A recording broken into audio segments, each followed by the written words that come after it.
Yuk jadi bagian dari dakwah kami. Dukung operasional dakwah dan sosial kami, raih pahala amal jariah yang terus mengalir sampai hari kiamat. Assalamualaikum warahmatullahi wabarakatuh. Alhamdulillah, tidak pernah berhenti lisan kita memuji dan memuja Allah atas segala nikmat yang Allah berikan kepada kita. Termasuk Allah masih memberikan kita satu hari lagi umur untuk kita maksimalkan menjalankan tugas dan tujuan utama kita diciptakan, yaitu mengabdi dan beribadah kepada Allah Subhanahu wa taala. Sebagaimana Allah kekalkan dalam firman-Nya surah Az-Zariyat surah nomor 51 ayat 56, "Wa ma khalaqtul jinna wal insa illa liya'budun."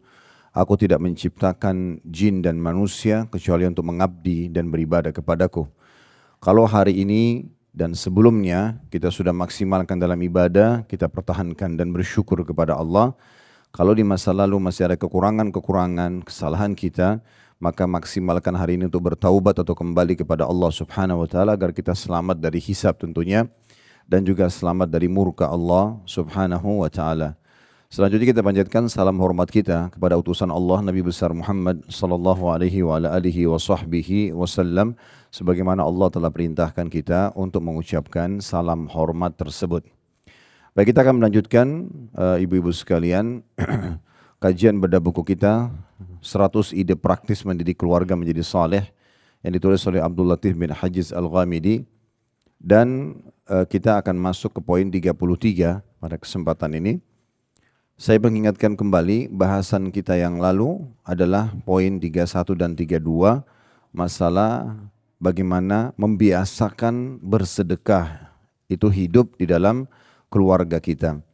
Apakah antara suami istri saling bersedekah, ataupun misalnya orang tua dengan anak, atau anak-anak bahkan memberikan orang tuanya, atau antara anak-anak dengan anak-anak kita. Maka ini penting untuk dihidupkan. Membiasakan mereka bersedekah adalah bagian daripada syariat Allah Subhanahu wa taala. Dan bersedekah ini akan memunculkan sifat kedermawanan. Dan ahli surga itu semuanya adalah ahli-ahli yang suka bersedekah. Sebagaimana dinukil oleh pendapat-pendapat ulama, ini sudah kami jelaskan pada pertemuan kita yang lalu. Saya sudah sempat bacakan kembali tentang keutamaan sedekah dan pernah kita bahas di kelas kita ini. Saya selalu mengingatkan kalau mau bahas dan mengingat lagi sedekah, bisa baca surah Al-Baqarah dari ayat 261 sampai 274. Ini pernah kita bacakan semua lengkap belasan ayat ini di kelas kita, dan bisa ibu kembali lagi mereview di sana. Bagaimana sedekah itu dijanjikan oleh Allah Subhanahu wa taala diberikan balasan berlipat ganda. Kemudian bagaimana adabnya kita harus bersedekah dengan tidak menyebut-nyebut sedekah tersebut dan menyakiti perasaan si penerima. Kemudian juga bagaimana sedekah itu harusnya continue, ya, kita keluarkan dan kita memilih yang terbaik. Jangan sampai kata Allah Subhanahu wa taala kalian memilih-milih dari sesuatu yang tidak baik, kemudian kalian sedekahkan yang kalau kalian sendiri menerima pemberian itu maka kalian akan memincingkan mata kalian. Dan sekian banyak pesan-pesan ilahi yang sangat luar biasa berhubungan dengan masalah sedekah. Orang kalau terbiasa sedekah, maka imannya sudah lolos dari ujian. Makanya kata Nabi SAW, "Was-sadaqatu burhan." Sedekah itu adalah bukti nyata dari keimanan seseorang. Kapan ibu sudah loyal dalam pemberian, maka otomatis berarti keimanannya sudah baik. Ya, kalau orang sudah sering bersedekah, sering berbagi, jiwanya bersih, karena ingin selalu membantu orang, ingin berbagi dengan orang lain, maka ibadah-ibadah yang lain akan lebih mudah untuk dia kerjakan. Karena sedekah itu sangat berhubungan dengan orang lain, sementara ibadah yang lain berhubungan dengan diri sendiri. Sholat diri sendiri, puasa diri sendiri, tapi kalau sudah sedekah itu berhubungan dengan membantu orang lain. Jadi kalau kita sudah buka pintu itu untuk orang lain, maka otomatis ibadah-ibadah yang lain buat diri kita sendiri akan lebih mudah kita kerjakan. Makanya Nabi SAW dikatakan kana ajwadun nas. Ciri Nabi SAW adalah dalam riwayat Bukhari orang yang paling dermawan. Dan puncak kedermawanan kalau ibu tidak pernah menolak permintaan orang. Itu puncaknya. Dikatakan orang itu dermawan di saat tidak pernah menolak permintaan orang. Kapan kita masih negosiasi sama syaitan? Kok orang ini lagi sih yang minta, gitu kan? Lalu kemudian kita berat untuk memberi, itu berarti masih belum sampai pada level tertinggi daripada kedermawanan. Makanya Nabi Muhammad SAW ini pernah kita sampaikan riwayat ini ya, saya ingatkan kembali. Beliau itu saking dermawannya dan tidak mau menolak permintaan orang. Satu waktu beliau pernah yang baru dipanen keranjang kurma dan penuh dengan kurma-kurma yang baru dipanen, sangat ranum ya. Dan itu sangat banyak diberikan oleh para sahabat untuk beliau sebenarnya. Di saat yang bersamaan, karena orang-orang tahu kalau Nabi SAW itu sangat dermawan, maka mereka kumpul dan meminta dari Nabi SAW. Dan beliau tidak memberikan sebutir, 2 butir, sekilo, 2 kilo per keranjang. Dikasih kepada semua orang yang minta. Jadi termasuk hal yang baik dalam sedekah, kalau ibu memberikan kepada orang apa yang merupakan kebutuhan dia atau lebih dari kebutuhannya. Jadi bukan pas-pasan, misalnya ada orang mau minta bantuan 1 juta, bukan kita kasih ini ya 200.000 dari saya, enggak. Kasih dia 1 juta atau lebih. Ya. Maka ini masalah transaksi ya kepada Allah atau dengan Allah Subhanahu wa taala dan pengujian terhadap keimanan. Maka Allah sebutkan dalam Al-Qur'an yang menyuruh kalian seperti itu adalah zat yang maha kaya, yang memiliki alam semesta ini, yang pasti akan menggantikan apa yang kalian sedekahkan. Sebagaimana Allah sebutkan di dalam Al-Qur'an dalam surah Saba, ya wa ma anfaqtum min syai'in fahuwa yukhlifu. Apapun yang kalian infakkan di jalan Allah pasti dia akan ganti. Makin besar kita keluarkan, makin loyal kita, maka makin juga loyal Allah Subhanahu wa taala kepada kita. Ya, dan Nabi SAW sudah mengatakan la tuki fayukillahu alaiki kepada Asma binti Abi Bakar radhiyallahu anhuma, jangan pernah kau perhitungan di jalan Allah, maka Allah pun akan perhitungan denganmu, ya. Kita kembali ke riwayat tadi, maka Nabi SAW bagi sampai habis dan beliau sendiri belum memakan 1 butir kurma pun. Dibagikan kepada orang saking dermawannya. Dan di saat sudah habis dibagikan ternyata ada orang lagi datang yang masih minta. Nabi SAW sudah tidak punya. Maka beliau sempat raut wajahnya berubah seperti sedih gitu ya. Kok bisa ada orang yang minta belum bisa dikasih lagi. Itu luar biasa ya. Maka Umar bin Khattab di sebelah Nabi SAW mengatakan, ya Rasulullah, Allah tidak bebankan Anda di atas kemampuan Anda. Artinya gak usah sedih, karena tadi Anda sudah bantu orang lain, sekarang ini yang datang udah gak ada kemampuan, mau diapakan lagi gitu. Maka Nabi SAW tetap diam, tidak merespon Umar. Di sebelah Umar ada Ali radhiyallahu anhu, satu mertua Nabi, satu anak mantu Nabi. Anak mantu Nabi ini melihat Nabi masih kayak mau membantu. Dia korek kantongnya ada 3 dirham. Kemudian dia keluarkan dan dia mengatakan, ya Rasulullah, ini ya saya punya, sedekahkan dimanapun Anda inginkan. Maka Nabi senyum lebar sambil mengatakan, bihadza umirtu, beginilah aku diperintahkan. Beginilah aku diperintahkan. Dan kita sudah pernah jelaskan perbedaan kita, kaum muslimin, pemahaman kita dalam syariat Allah dengan orang-orang kapitalis. Kalau kita itu memang sedekah pangkal kaya, suka memberi pasti kita kaya, gitu kan? Kita temukan orang yang Allah bukakan rezeki itu biasanya memang karena suka sekali berbagi dengan orang. Ya. Dan mereka mengatakan menabung pangkal kaya, maka mereka sibuk menabung. Bukan tidak boleh menabung dalam Islam, tapi kalau orang kerjanya cuma menabung saja, maka dia akan sulit bersedekah. Karena bagi dia bagaimana target tabungannya bertambah. Ya, di dunia maksud saya. Sementara itu tidak akan dibawa mati. Kalau tiba-tiba pada hari itu anggaplah dia punya di rekeningnya 10M, kemudian dia meninggal dunia, cuma angka. Habis itu selesai, bukan dia lagi pemiliknya. Kan itu. Sudah akan jadi pemilik orang, dimiliki orang lain gitu kan. Karena di dunia tidak ada kepemilikan abadi. Makanya Nabi SAW juga mengingatkan para sahabat dalam satu sabda beliau, siapakah di antara kalian yang lebih suka dia yang mengelola hartanya atau ahli waris yang mengelola hartanya? Maka mereka mengatakan, ya Rasulullah, pastilah kami lebih suka kami yang kelola harta kami. Maksudnya kita yang tentukan nih, mau dikasih ke masjid kah, rumah anak yatim kah, kebutuhan kita kah, untuk jihad kah, untuk apa saja. Maka kata Nabi SAW, harta yang kalian infakkan semasa hidup kalian itu harta kalian yang sebenarnya. Dan harta yang tinggal kalian tabung, ditinggal untuk ahli waris, itu yang dikelola oleh ahli waris. Mending kalau mereka akan bangunkan masjid buat kita. Berapa banyak dihitung secara persentase ahli waris mau bangunkan masjid buat mayit. Mau selalu sedekah setiap hari buat mayit. Kecil sekali, gitu kan persentasenya. Umumnya mereka pasti ambil warisan, mereka nikmati sendiri. Berarti target kita adalah bagaimana kita bersedekah semasa hidup. Dan garis bawahi poin penting, kalau ibu pemilik harta selama ibu hidup, maka ibu punya hak untuk menghibahkan walaupun 100%. Misalnya kita punya harta 10M, semuanya saya mau infakkan buat wakaf di sini misalnya. Itu hak ibu. Tidak ada yang bisa melarang gitu ya. Karena itu adalah harta kita. Nanti kalau saya meninggal tidak ada warisannya, itu tidak ada masalah. Kita tidak ada kewajiban kita meninggalkan warisan. Warisan itu pilihan, ya. Tetapi kuasa Allah Subhanahu wa taala ini kalau kita kembali ke true story ya, ini sejarah yang real. Para sahabat Nabi, kalau Bapak Ibu baca, maaf saya juga singgung Bapak mungkin ada online ya, dan teman-teman juga yang ngurus kamera di sini, maka kalau kita temukan atau kita telusuri sejarahnya Abu Bakar, Uthman bin Affan, Talha bin Ubaidillah, Abdurrahman bin Auf, sahabat-sahabat yang kaya. Waktu mereka meninggal itu mereka meninggalkan uang, mungkin kalau kita rupiah sekarang triliunan. Apakah uang-uang yang mereka tinggalkan itu hasil tabungan? Jawabannya bukan. Itu uang-uang datang beberapa hari sebelum mereka meninggal. Jadi kerjanya mereka itu bisnis dan sedekah. Selalu begitu. Sedekah dihabisin isi gudangnya, besok datang lagi. Jadi ini memang butuh keyakinan ya. Butuh keyakinan. Ibu nggak usah khawatir, Bapak Ibu sekalian nggak usah khawatir dengan bersedekah, oh berarti harta saya kurang. Enggak. Jangan pakai kacamata orang-orang kapitalis. Uang saya 1 juta, saya sedekah 900.000 berarti saya 100.000. Itu nggak bisa dipakai.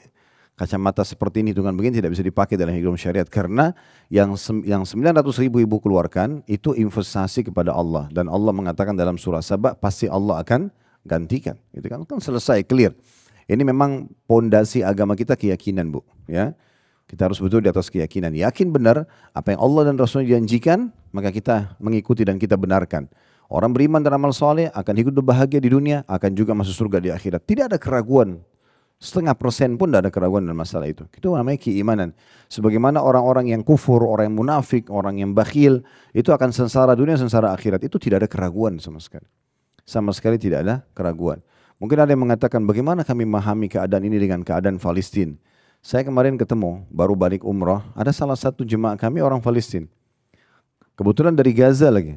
Kemudian saya mengatakan, sebenarnya kalau kita melihat dengan kacamata iman, kami ini harusnya cemburu dengan keadaan kalian. Kaget dia.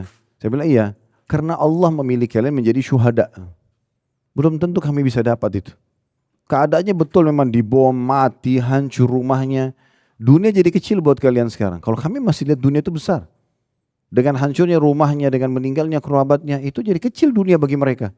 Dan sekarang mereka di sana itu kalau ditanya, apa harapan Anda? Bukan harapannya merdeka. Harapannya saya juga nyusul mati syahid kerabat saya gitu bahasanya. Mereka sudah tidak pikir lagi. Itu satu poin secara keimanan gak bisa didapat kecuali ujian seperti ini datang kan gitu. Jadi mungkin di mata sebagian orang, oh itu susah. Sebenarnya bukan. Memang orang kalau mau mati syahid ya begitu. Waktu perang Uhud, Bapak Ibu sekalian, sebelum perang Uhud, habis perang Badar, transisinya sekitar 1 tahun. Banyak sahabat yang tidak hadir di perang Badar. Dan mereka dengar ada 60 orang jadi mati syahid di Badar, ada malaikat yang datang membantu memerangi orang-orang kafir Quraisy. Sampai di perang Badar itu Nabi bilang kepada para sahabat, maukah kalian lihat perbedaan korban kalian dengan korban para malaikat? Yang kalian bunuh dengan yang malaikat bunuh. Para sahabat mengatakan, iya ya Rasulullah, kami mau tahu, tolong sampaikan. Maka kata Nabi SAW, yang kalian temukan di jenazah orang-orang kafir ini, tangan mereka, jari-jari mereka putus dan ada luka bakar, dan leher mereka juga ditebas ada luka bakar, itu korban para malaikat. Dan sekian banyak informasi yang terjadi luar biasa di perang Badar. Ini kalau saya sampaikan mungkin satu pertemuan khusus gitu ya. Tapi yang jelas kejadian itu membuat sebagian sahabat terbakar semangatnya. Mereka ingin sekali juga merasakan mati syahid, hadirnya malaikat di perang Uhud. Allah datangkan ujian. Di awal peperangan umat Islam menang, di pertengahannya mereka kalah. Karena ada 50 pemanah yang ada di atas bukit pemanah, itu 43 orang turun. Dan kemudian melanggar perintah Nabi SAW, lalu umat Islam kalah. Setelah selesai peperangan terbunuh 70 orang sahabat, Allah turunkan firman-Nya. وَلَقَدْ كُنْتُمْ تَمَنَّوْنَ الْمَوْتَ مِنْ قَبْلِ فَقَدْ رَأَيْتُمُهُ. Dulu sebelum perang Uhud ini kalian bilang, oh kami juga mau mati syahid, kami juga mau begini. Sekarang Allah mengatakan saya datangkan kesempatan itu. Buktikan apa kalian mau mati syahid atau tidak. Ya namanya mati, ya harus kepalanya ditebas, badannya ditusuk, ya mati gitu kan. Ya harus begitu, tapi itu tidak berpengaruh pada si mayit ya. Ini kalau kami lagi bimbing umroh dan pas di lokasi Uhud, saya ceritakan poin ini. Bagaimana caranya supaya kita tidak takut untuk mati di jalan Allah, berkorban di jalan Allah, bersedekah di jalan Allah, apalah semuanya itu ya. Maka poinnya adalah kita harus paham kalau mati itu satu, prosesinya bisa berbeda, tapi mati satu saja. orang mati ditabrak kereta api kepalanya hancur, orang yang meledak di atas pesawat, tidak ditemukan satu potong badannya pun, orang yang mati tenggelam di lautan, dicabit-cabit badannya oleh ikan atau hewan-hewan yang ada di laut, sama orang mati di atas ranjang, itu dalam pandangan Islam sama saja. Tidak ada urusannya kita dengan prosesnya. Semua cuma melalui satu, yaitu sakaratil maut, proses dicabutnya ruh. Dan cuma dua keadaan, orang beriman akan mudah ditarik dari tubuhnya, kata Nabi SAW, seperti air yang keluar dari mulut kendi. Kalau orang kafir akan sulit keluar, berantakan di tubuhnya, ditarik dengan keras oleh malaikat maut. Ibaratnya kata Nabi SAW seperti bulu domba yang dibasahkan, dililitkan di pohon berduri, kemudian ditarik dengan keras sehingga berantakanlah bulu domba tersebut. Jadi cuma itu keadaannya. Pandangan kita sebagai orang Islam memang beda sekali dengan pandangan orang-orang non-Muslim. Ya, dalam sedekah mereka anggap itu kerugian. Oh tidak, itu keuntungan, itu investasi yang sebenarnya. Dalam jihad kita korbankan harta kita, rumah kita misalnya kena bom segala macam, keluarga kita meninggal, kita pun mungkin meninggal. Tapi itulah caranya untuk mendapatkan surga. Orang masuk surga tanpa hisab. Makanya Nabi sampaikan live pada saat perang Badar, perang Uhud. Beliau mengatakan kepada para sahabat, ini saudara-saudara kalian bertemu dengan Allah. Dan Allah memberikan mereka pilihan. Mau apa kalian ini? Ini yang mati syahid semua jenazahnya di depan Nabi, badannya. Tahu Hamzah itu dadanya terbelah, jantungnya dicabut sama Hindun, ya, mukanya dimutilasi, ya. Luar biasa waktu Nabi itu, Nabi sedih melihat bagaimana kondisi fisiknya. Tapi ada berita turun dari wahyu, ya, dari Jibril, wahyu datang menyampaikan kalau mereka ini sekarang ruhnya sedang bertemu dengan Allah dan Allah memberikan mereka pilihan. Mintalah. Maka semuanya orang mati syahid itu minta agar dikembalikan ke dunia untuk melalui proses pembunuhan lagi itu. Yang mereka kejar itu yang dipedbas lehernya, ditusuk badannya, itu yang mereka kejar. Karena begitu mati, mereka nggak rasa lagi sakitnya dan mereka langsung mendapatkan fasilitas. Masuk surga tanpa hisab, jenazahnya nggak dimandikan lagi tuh orang mati syahid. Nggak ada lagi pertanyaan mungkar nakir, nggak ada lagi timbangan amal, nggak ada. Plus 70 keluarganya tinggal ditunjuk, kamu ikut saya. Ini asal dia muslim. Kan gitu. Makanya pemahaman ini beda sekali dengan orang non muslim kan. Perbedaan pasukan Islam sama pasukan mereka. Kita ini datang medan perang mau mati. Mereka tidak, mau selamat. Tidak bisa ketemu, konsepnya susah. Kita sedekah karena yakin itu investasi kepada Allah akan diganti. Mereka tidak. Mereka pikir keluar uang rugi. Kita nggak ada kerugian. Jadi fahami baik-baik konsep agama kita supaya jangan sampai salah faham, ya. Sampai saya sarankan, itu cuma saran ya. Saya mengatakan mulai sekarang Bapak Ibu sekalian jangan belikan celengan buat anak-anak. Kan gitu saya pernah bilang. Kasih uang mereka, uang jajan, bahasakan, nak, nanti kalau kamu ke kantin lagi istirahat, bayarin teman kamu ya. Suruh mereka sedekah, bantu temannya. Ya, supaya terbiasa membantu bersedekah pada orang lain. Dan latih juga di rumah ya, ini termasuk yang saya titik beratkan pada saat kita jelaskan poin-poin pendidikan supaya keluarga saleh. Kalau kita biasakan ibu kalau punya beberapa orang anak di rumah atau cucu mungkin kalau kasih sesuatu, kasih mereka porsi yang sama supaya tidak ada kecemburuan dan minta supaya si kakak beri kepada adik, adik beri kepada kakak. Ya. Ini ya sebelum kita makan, ayo sekarang berbagi. Coba latih mereka supaya mereka mau berbagi. Jadi jangan merasa ini milik saya itu tidak mau berbagi, gitu kan? Sehingga muncul sifat pelit. Ya. Ingat Imam Az-Zahabi rahimahullah dan para ulama-ulama kita memasukkan dalam kategori dosa besar itu adalah pelit. Itu bukan cuma sekedar tidak boleh, dosa besar. Pelit itu dosa besar. Ya. Perhitungan buat dirinya sendiri, perhitungan buat keluarganya, perhitungan buat sedekah. Boleh orang pelit. Pelit itu bukan sifat orang-orang beriman. Surga itu tempatnya orang-orang dermawan. Orang dermawan itu dicintai sama Allah, pahalanya besar, rezekinya makin luas, disuka sama manusia. Orang kalau dermawan, walaupun fisiknya biasa, pasti orang suka. Orang pelit, walaupun orang tercantik, tergagah di dunia, orang tidak suka. Jadi memang sudah fitrah Allah kasih seperti itu. Jadi fahami baik-baik ini Bapak Ibu sekalian ya. Karena banyak orang masih perhitungan buat dirinya sendiri bahkan. Ya, perhitungan buat keluarganya. Ya, itu mau pergi haji umrah perhitungan, cari travel yang paling murah.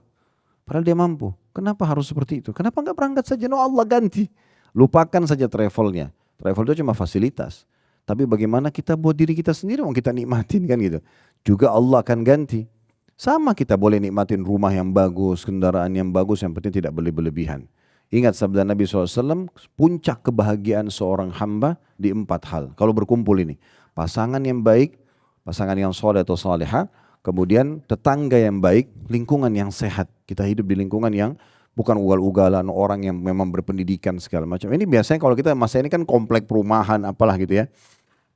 Kemudian ya, kendaraan, rumah yang luas dan kendaraan yang nyaman. Itu puncak kebahagiaan. Berarti Islam tidak melarang itu.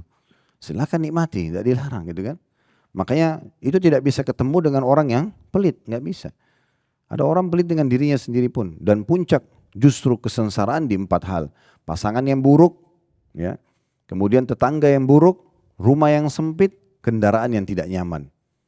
Jadi lawannya kebahagiaan di 4 hal, pasangan yang baik, di sini maksudnya soleh atau soleha.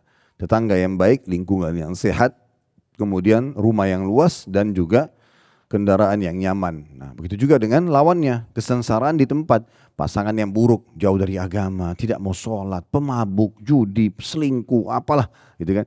Kemudian yang kedua, tetangga yang buruk, yang ketiga rumah yang sempit, yang keempat kendaraan yang tidak nyaman. Jadi Islam membolehkan kita menikmati. Lalu untuk apa pelit nih? Jadi, untuk apa perhitungan, gitu kan? Toh dengan kita keluarkan, kita akan mendapatkan gantinya dari Allah Subhanahu wa taala. Termasuk buat diri sendiri ya. Yang penting jangan mubadzir, jangan berlebihan. Makanya pernah ada sahabat datang mengatakan, ya Rasulullah, saya punya dirham, saya punya harta nih.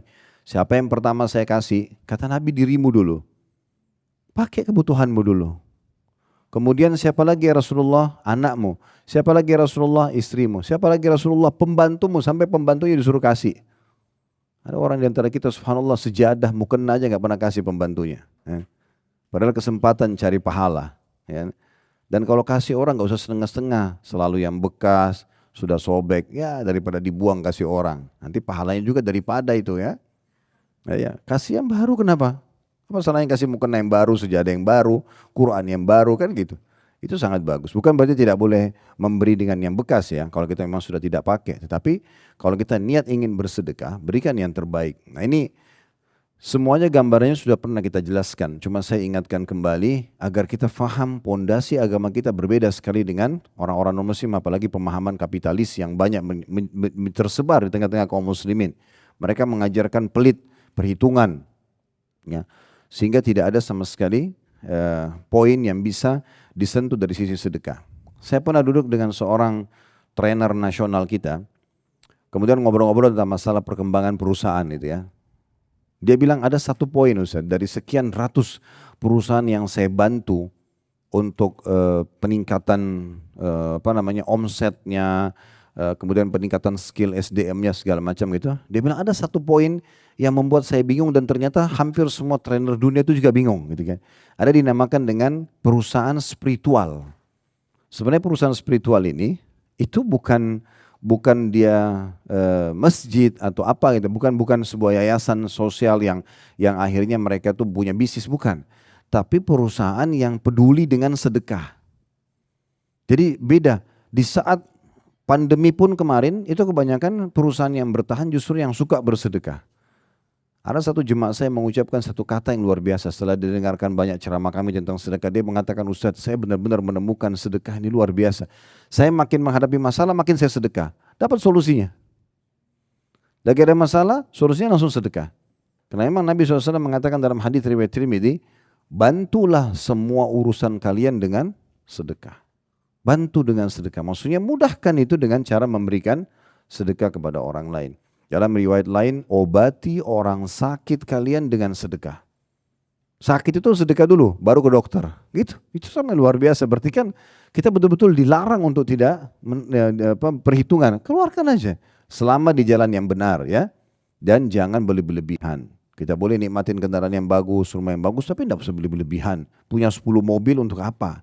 Koleksi aja. Lebih baik koleksinya 2 mobil, 8 masjid. Kan gitu. Jadi banyak jadi amal soleh. Ya kan bisa begitu. Kan koleksi akhiratnya juga penting. Itu sedekah namanya. Jadi tidak boleh. Tetap kita nikmati mobil walaupun mahal, rumah, tidak ada masalah. Ya. Itu pernah kita buatin cuplikan waktu saya diundang ke Imarat kemarin di Abu Dhabi dan Dubai. Kebetulan yang punya rumah, punya mobil Ferrari. Habis ceramah di situ, Kemudian saya bilang sama kameramen, ini kita nunggu waktu dari Dubai ke Abu Dhabi, habis maghrib, habis asar masih ada waktu. Buat konten aja. Saya lihat mobil Ferrari-nya, saya minta izin sama yang punya rumah orang kita, bisa nggak saya buat konten di sini? Boleh. Buat konten tentang bolehnya seorang muslim punya mobil yang bagus, punya rumah, punya harta. Asal halal, jangan berlebihan saja. Boleh dinikmati. Ya kan? Tapi kalau sudah punya 10, 7 mau untuk apa? Saya pernah masuk ke garasi satu orang penuh mobil banyak banget. Ini kalau dia punya 10 mobil, kalau mau dicoba satu, hari ke-11 baru kembali ke mobil pertama. Ya kan? Terlalu lama. Ya. Kalau 2, 3 nanti bosan jual ganti baru masih oke kan gitu. Tapi jangan berlebihan. Lebih baik jadikan masjid, rumah anak yatim, pesantren kan bisa. Karena harga mobil-mobil mahal ini kan bisa jadi satu masjid. Di beberapa daerah kita, kami beberapa daerah kami bangun masjid melalui donasi orang yang datang ke yayasan kami. Ustaz, kami bangun masjid Ustaz. Kami cari lokasi di Jawa Tengah, di Jawa Timur, dapat lokasi yang murah. Ya, akhirnya dapat bangun masjid dan itu nilainya bahkan mungkin karena satu mobil mahal ini bisa jadi 2 masjid kan. Bisa buat dia sama orang tuanya dan seterusnya. Nah itu gambaran tentang masalah sedekah. Di poin 31 dan poin 32 ini yang kita bahas yang lalu terakhir berhubungan dengan masalah itu. Bagaimana kita didik diri kita, didik keluarga kita terbiasa dermawan, berbagi. Didik mereka. Di poin 31 kata penulis di situ, melatih keluarga untuk bersedekah dan memberi di jalan Allah. Membantu kaum fakir miskin dari harta yang Allah berikan. Saat bapak melihat seorang miskin atau fakir, dia memberi seorang anaknya uang dan memintanya untuk memberikannya kepada si fakir dan miskin dan mengingatkannya agar berharap pahalanya dari Allah. Jadi kayak bapak ibu lihat di pinggir jalan ada orang miskin, kita mau sedekah sebenarnya, dan ada anak di mobil, kasih saja anak-anak nih, atau ada cucunya kasih nih, kasih anak itu. Jadi dia terbiasa memberi. Saya coba terapin poin seperti ini, akhirnya pada saat jalan lagi sama anak-anak keluar, mereka ingatin, itu tuh orang miskin, mereka tunjuk, mereka minta gitu kan. Demikian keluarga dilatih untuk cinta memberi, membantu dan bersedekah di jalan Allah. Yang laki-laki kepada laki-laki dan wanita kepada wanita. Saya kalau yang miskin itu adalah orang perempuan, kasih anak perempuan kita. Kecuali kalau tidak ada baru kita kasih, nggak masalah. Kalau laki-laki sama laki-laki, itu juga pendidikan tersendiri ya. Sehingga mereka menjaga juga interaksi dengan lawan jenis. Ini poin sudah kita jelaskan yang lalu ya. Cuma tadi sepertinya simpang siur, ada yang menganggap ini mungkin belum dibahas ya. Padahal sebenarnya sudah sempat waktu online. Saya ingatkan kembali. Kemudian juga poin 32, kita menyediakan kotak amal yang sedap dipandang untuk mengumpulkan sumbangan sebagai partisipasi dalam usaha-usaha kebaikan. Misalnya kotak amal ini kan biasa kita lihat di masjid ya. Ini kita buat di rumah gitu. Buat yang bagus, ini bukan celengan untuk per individu bukan. Kita taruh siapa saja di antara anggota keluarga boleh taruh uang di situ. Nanti akhir bulan dibuka kita sedekahkan. Hanya untuk membiasakan masukkan uang di kotak. Ini masukan penulis itu ya. Saya ulangi, menyediakan kotak amal yang sedap dipandang untuk mengumpulkan sumbangan sebagai partisipasi dalam usaha-usaha kebaikan. Kotak ini diletakkan di tempat yang sesuai di rumah dan kepala rumah mengajak anggota rumah untuk mengisinya. Kotak ini terdiri dari beberapa bagian. Ada bagian untuk pembangunan masjid, ada bagian untuk kepentingan dakwah kepada Allah, ada bagian untuk mencetak buku-buku Islam, ada bagian untuk membantu anak-anak yatim, ada bagian untuk kepentingan-kepentingan kebaikan dan dakwah lainnya. Bila ada tamu yang berpartisipasi dengan mengisinya, maka itu adalah satu kebaikan.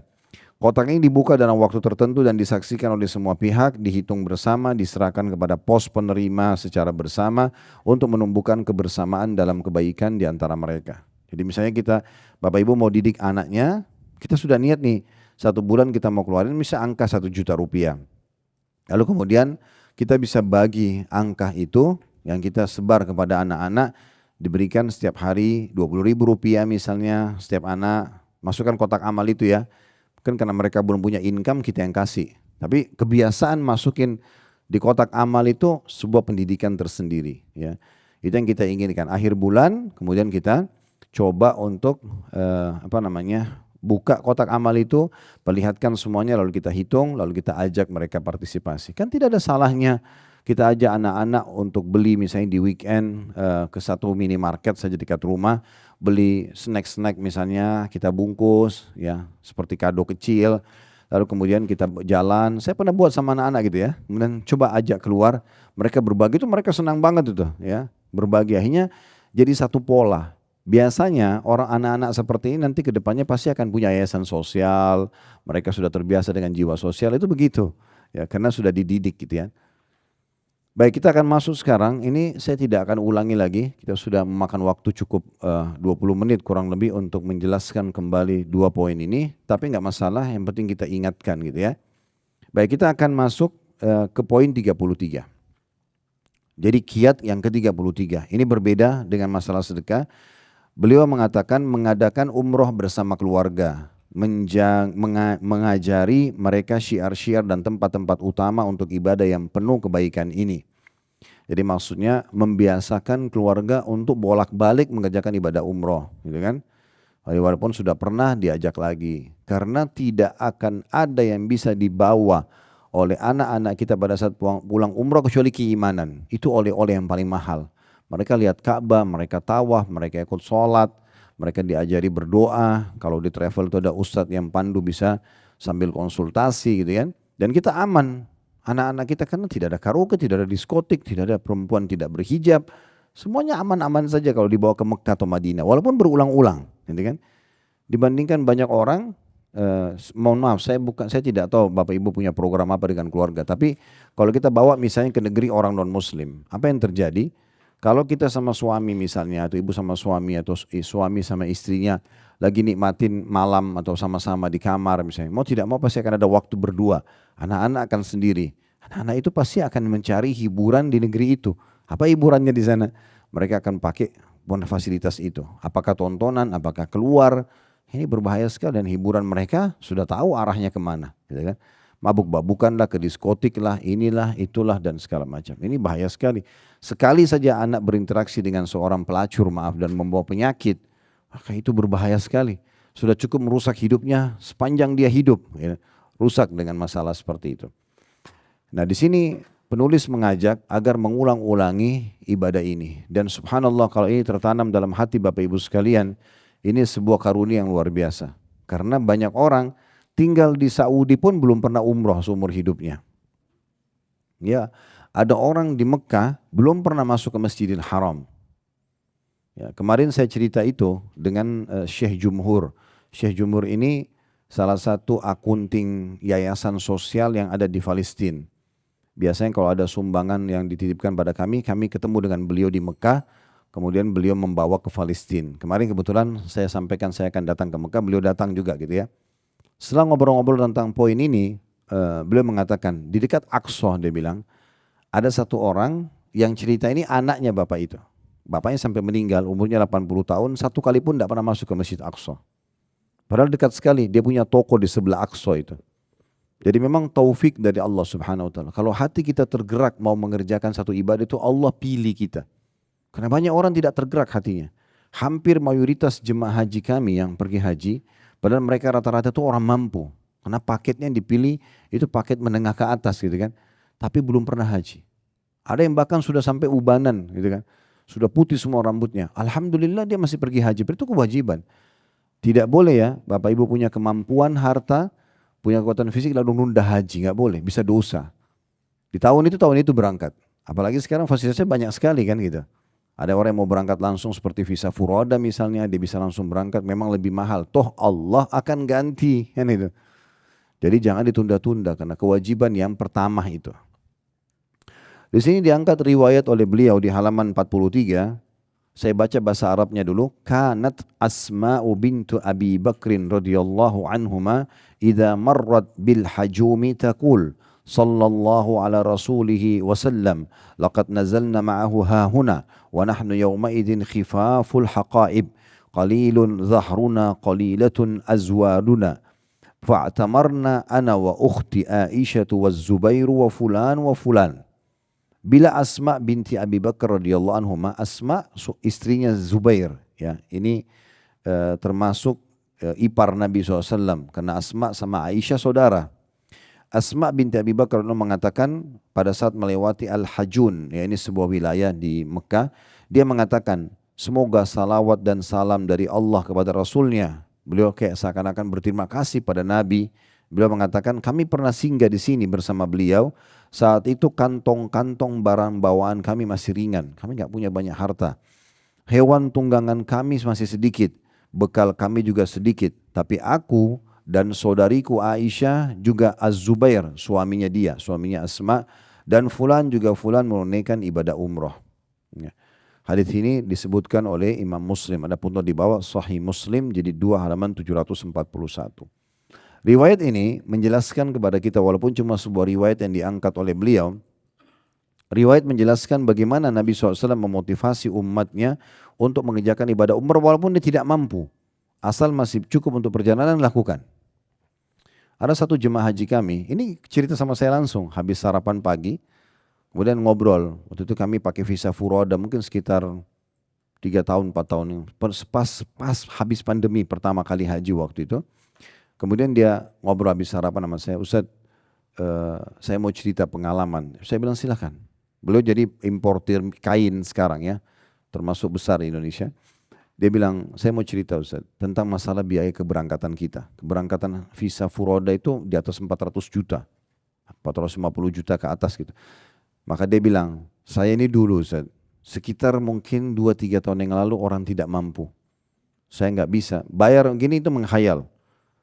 Tapi saya pernah pegang uang, biaya itu cukup antara umroh atau mulai usaha. 30-40 juta. Bilang saya pilih antara ini atau ini. Tapi saya dengar ceramah Ustadz tentang masalah kalau ada uang begini, dahulukan umroh. Nanti di sana berdoa sama Allah, lagi tawaf, lagi minum zam-zam, lagi di makam Ibrahim, tempat-tempat mustajab doa banyak. Minta agar Allah bukakan rezeki. Maka saya ambil kesimpulan sama istri saya, umroh saja. Pulang umroh Ustadz, Allah bukain pintu rezeki. Sekarang pendapatan saya dia bilang harian biaya furoda ini. Dia bilang sama saya, harian 450 juta, 500 juta masuk tiap hari. Jadi ini cuma umroh haji ini sekarang itu hanya pendapatan harian dia. 1 bulan 12 M lebih. Itu dia bilang pendapatan saya. Hanya karena mendahulukan umroh itu. Makanya betul sekali sabda Nabi SAW. Ya, rutinkan haji dan umroh. Nabi bilang gitu ya, tabi'u. Rutin kerjain dari umroh ke umroh, umroh ke haji, haji ke umroh, umroh ke umroh. Pokoknya rutinkan karena keduanya umroh dan haji akan mengikis habis semua kefakiran, kesusahan hidup, ya, kemiskinan dan juga dosa-dosa sebagaimana pandai besi, buapan besi, ya, membersihkan karat dari besi, perak dan emas. Kita bisa bayangkan ini besi yang berkarat biasanya kan kalau dibersihin pakai api tuh. Dikikis sampai mengkilat lagi. Seperti itu umroh dan haji menghilangkan kemiskinan. Dan juga menghilangkan dosa. Bersih 2 hal ini yang paling masalah dalam hidup ini kan. Orang susah hidupnya secara duniawi dan dosanya banyak. Jadi hanya sumpek. Dua-duanya dikikis dengan umroh sama haji. Toh juga kita terhibur. Masuk hotel bintang 5, fasilitas bus bisa. Mau privat pribadi pakai GMC bisa. Apa masalahnya gak pergi nih gitu kan. Kalau perlu selalu absen kepada Allah gitu ya. Di mana ada kesempatan berangkat aja langsung. Oh punya mampu, kenapa harus perhitungan gitu. Kalau mau ikuti kesibukan dunia gak bakal selesai. Kalau gak luangin waktu gak bakal selesai gitu kan. Kita akan terus dengan rutinitas kita. Nanti kalau sudah meninggal baru nyesal, coba ya saya dulu. Tapi gak ada manfaatnya. Coba saya sedekah, coba saya haji umroh, coba saya intent itu. Udah gak ada lagi manfaatnya. Jadi ini diantaranya ya. Dan saya akan bacakan poin 34 karena ini berhubungan. Yang satunya poin 33 umrah, 34-nya haji. Ya. Saya bacakan dulu kemudian kita tambah lagi syarah atau penjelasannya. Di poin 34-nya mendidik keluarga jadi keluarga saleh. Selain membiasakan umrah 33, 34-nya menunaikan ibadah haji bersama rombongan atau kumpulan orang-orang baik dan mulia yang dikenal dengan kehidupan yang istiqamah dalam agama. Berpegang kepada agama dengan baik dan tetap memperhatikan aktivitas dakwah dalam perjalanan yang penuh dengan berkah ini. Diriwayatkan dari Ibnu Abbas radhiyallahu anhu dari Nabi sallallahu alaihi wasallam annahu sallallahu alaihi wasallam laqiya rakban birrauha faqala manil qaum qalu al muslimun faqalu man anta qala Rasulullah فرفعت إليهم امرأة صبيا فقالت ألهذا حج قال نعم ولك أجر. Bahwa Nabi SAW berpapasan dengan sebuah rombongan di Rauha. Rauha ini sebuah wilayah sebelum masuk kota Mekah. Beliau bertanya, siapa kalian? Jadi satu kaum, satu suku datang rame-rame lewat mau masuk ke Mekah untuk haji. Nabi SAW tanya, siapa kalian? Mereka menjawab, kami muslimin. Lalu mereka bertanya, dan engkau siapa? Karena mereka tidak tahu, belum pernah lihat Nabi secara wajah. Mereka beriman saja. Baru pertama kali ketemu Nabi waktu itu. Maka Nabi mengatakan, Rasulullah, utusan Allah. Lalu seorang ibu atau seorang wanita mengangkat anaknya yang masih kecil. Ya, ini berarti belum balik, masih kecil, masih bisa digendong oleh ibunya ya. Sambil bertanya kepada Nabi SAW sambil gendong anak itu, apakah anak ini juga mendapatkan haji? Boleh saya ajak haji nih? Kata Nabi SAW, iya, dan pahalanya kamu yang dapatkan. Kamu mendapatkan pahalanya. Kalau riwayat seperti ini ada dalam Sahih Muslim, lalu apa yang membuat ragu lagi bawa anak-anak kecuali peraturan atau regulasi pemerintah itu lain ya. Kalau sekarang memang kalau tidak salah ada peraturan baru itu belum bisa dibawa kalau belum balik ya. Kalau tidak salah ada peraturan baru, nanti coba dipastikan lagi. Tapi yang lalu-lalu tidak ada masalah. Nanti Ustaz susah ngurusnya, nggak ada yang susah diurus, apa yang susah gitu. Ya. Artinya ibu pun kalau nyusui, yang nyusui di Indonesia nyusui di sana sama aja, nggak ada bedanya gitu. Ya, di hotel juga misalnya atau di tenda juga sama aja. Apalagi kan tendanya dipisah perempuan sama laki-laki. Biasanya alasan itu kayaknya nggak nyambung gitu ya. Dan begini teman-teman sekalian, jangan belum memulai sesuatu sudah ditanamkan banyak persepsi negatif. Nanti padat, nanti susah, nanti panas, susah. Belum mulai. Kan gitu. Gimana caranya? Sama dengan sholat malam. Kalau saya bangun ngantuk nggak ya? Nanti saya pusing nggak ya? Nanti gini ya, nggak besok. Jadi banyak negatif duluan. Bangun aja dulu. Sholat, ngantuk tidur nggak apa-apa. Nanti kalau habis sholat tidur, kan gitu bisa saja. Atau baca inna atayna wal asr, tidak apa-apa. Yang penting sholat dulu kan gitu. Masalahnya belum mulai sudah persepsi negatif semua jadi susah. Mirip kalau orang mau buka usaha, kalau saya buka usaha untung nggak ya? Bisa nggak ya? Ya nggak buka-buka nanti. Jalan aja dulu. Nanti tiba masa, tiba akal ada masalah, pecahkan pada saat itu. Tapi kan sudah memulainya ya. Orang kalau memulai itu berbeda gitu kan. Berbeda. Jadi seperti itu kurang lebih dalam masalah ibadah. Jadi nggak usah negatif. Saya pada saat mau turun menata jemaah untuk tawaf, saya bahasakan salah satu yang saya tekankan, kami instruksikan karena pakai reserver saya, mereka bisa dengar suara saya semua, walaupun ratusan orang, kami pakai alat itu semua jemaah bisa dengar. Bapak Ibu sekalian ikhlaskan niat. Ini biasanya jemaah memang masuk kamar hotel karena kami kasih kesempatan uduk sebelum tawaf, mereka putar TV nonton dulu, rame nggak tawafnya. Ya kalau mau tunggu tempat tawaf sunyi nggak bakal terjadi sampai hari kiamat gitu kan. Iya kan? Tapi itu membuat persepsi negatif, wah bisa nggak ya? Jangan nyalain TV ya. Saya bilang gitu, jemaah jangan nyalain TV, jangan nonton itu. Nggak apa-apa, jangan khawatir. Kami pernah masuk di Ramadan, 10 terakhir Ramadan penuh sekali tempat tawaf. Tapi kan tempat tawaf itu bukan orang stuck di tempatnya, mereka bergerak kan. Udah Bapak Ibu ikhlaskan niat, nikmati setiap langkahnya, fokus dalam doa dan zikirnya. Ayo bismillah, kita masuk Masya Allah lancar. Selesai juga bersama-sama dengan orang gitu kan. Mau padat mau sedikit tetap aja sama. Ya, kalau kita mau tunggu tawaf kosong buat kita nggak bakal terjadi. Kecuali Bapak Ibu jadi ratu, jadi raja, ya dijaga sama pengawal mungkin. Tawafnya bisa sebentar 10 menit selesai gitu. Tapi kalau kita nggak jadi raja gimana caranya mau nunggu kosong. Saya pernah gitu bercanda sama seorang teman saya di Madinah. Ramadan saya pas umrah sama ayah saya selesai. Habis saya telepon dia ngomong-ngomong apa kabar baik itu. Saya tanya, sudah umrah Ramadan? Dia bilang belum karena Mekah zahmah, bahasa Arab. Maksudnya Mekah itu padat sekali. Saya bilang sama dia, kamu mau tunggu Mekah kosong buat kamu? Nggak bakal bisa. Orang semua kejar keutamaan umrah Ramadan, haji, pahala sama dengan haji sama Nabi. Ya bersaing lah di situ gitu kan. Itu nggak bisa. Mau sholat di masjid tapi yang kosong, susah. Orang semua mau cari keutamaannya, kan nggak mungkin gitu ya. Jadi berbaurlah dengan muslimin. Itu kurang lebih gambaran tentang masalah bagaimana mengobati keraguan-keraguan kita. Jadi jangan mulai dengan persepsi negatif. Mulai saja. Ya, seorang pepatah bahasa Arab mengatakan taharrak fa inna fi harakati barakah.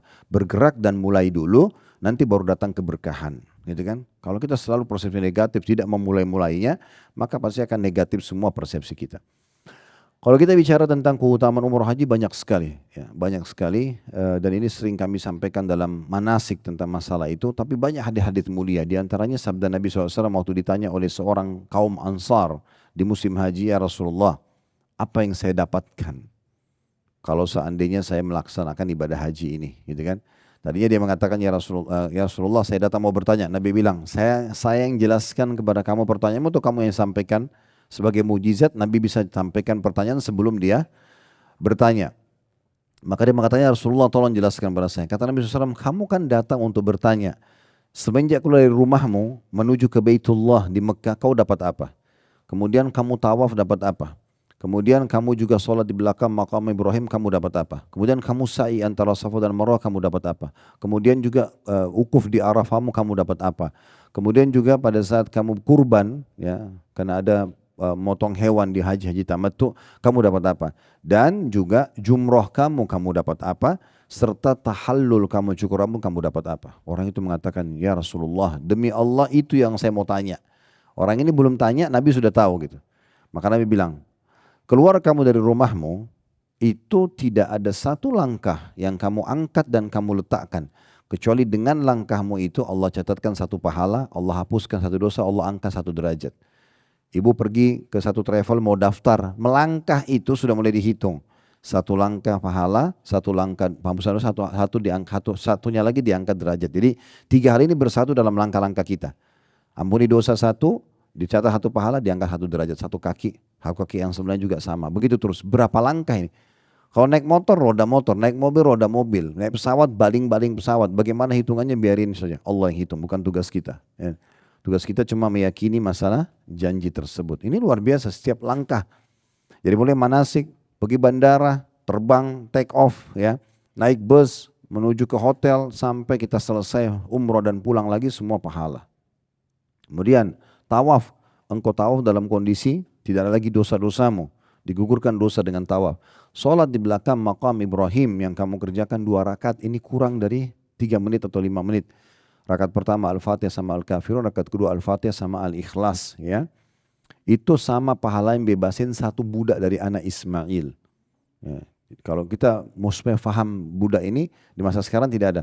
Kalau kita bebasin budak, apapun amal yang dikerjakan oleh budak itu, kita akan panen pahalanya. Karena kita bebasin dari keterbudakan. Mirip Bilal dibebaskan oleh Abu Bakar. Karena Abu Bakar yang nebus kepada Umayyah bin Khalaf, dia beli.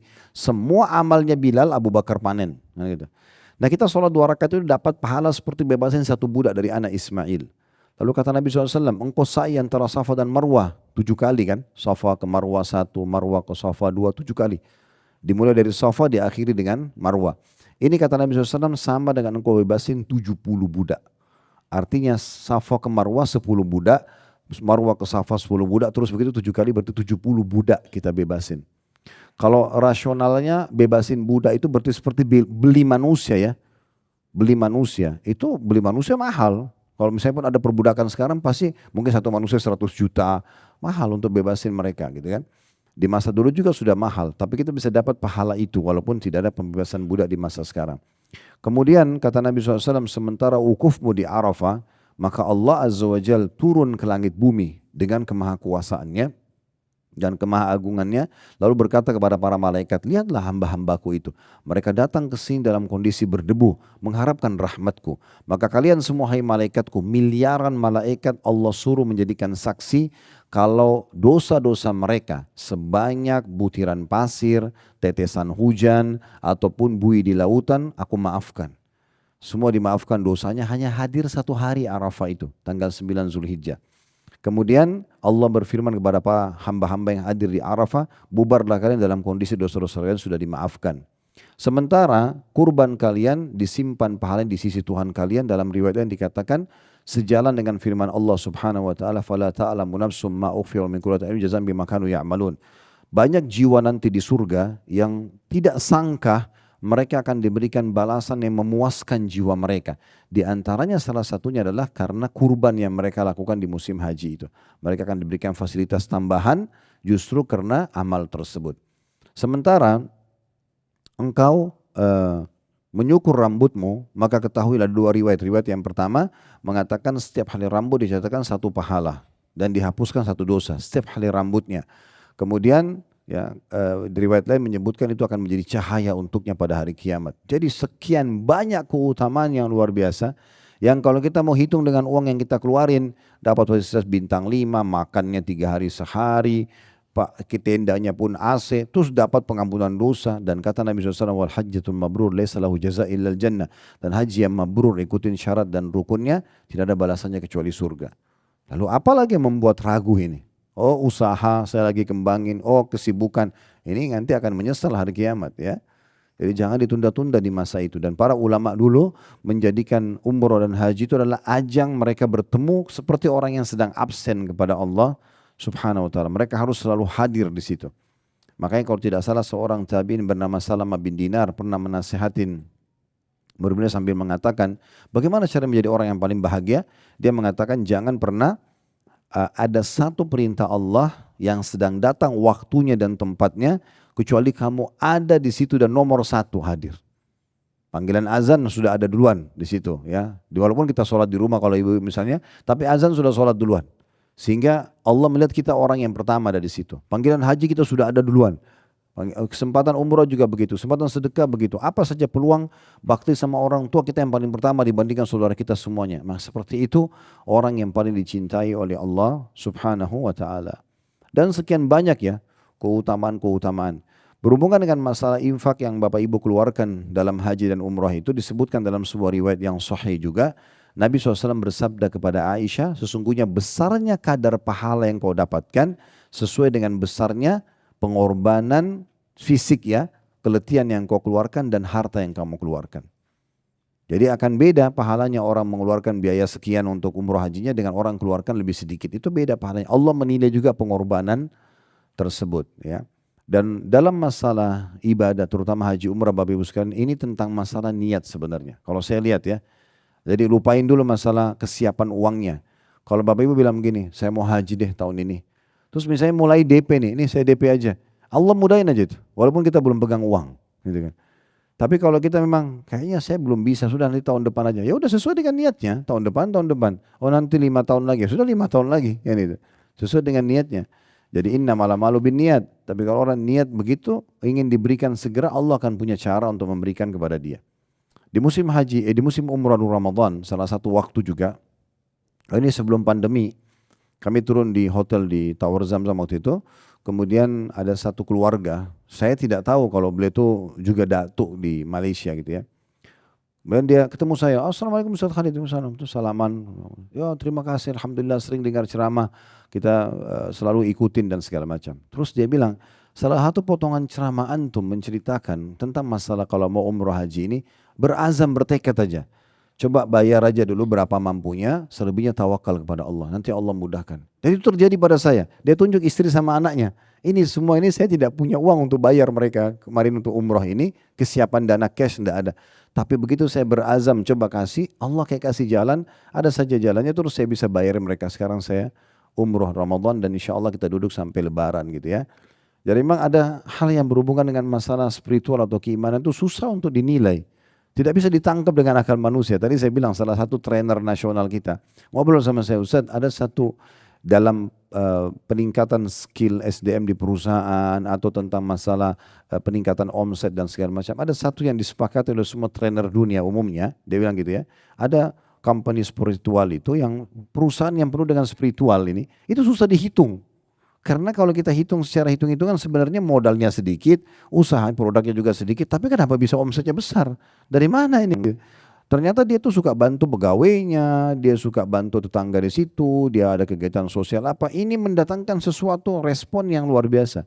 Tiba-tiba ada orderan besar, tiba-tiba mereka punya ide yang bisa mengembangkan usahanya karena adanya kegiatan kebaikan tadi tentang masalah itu.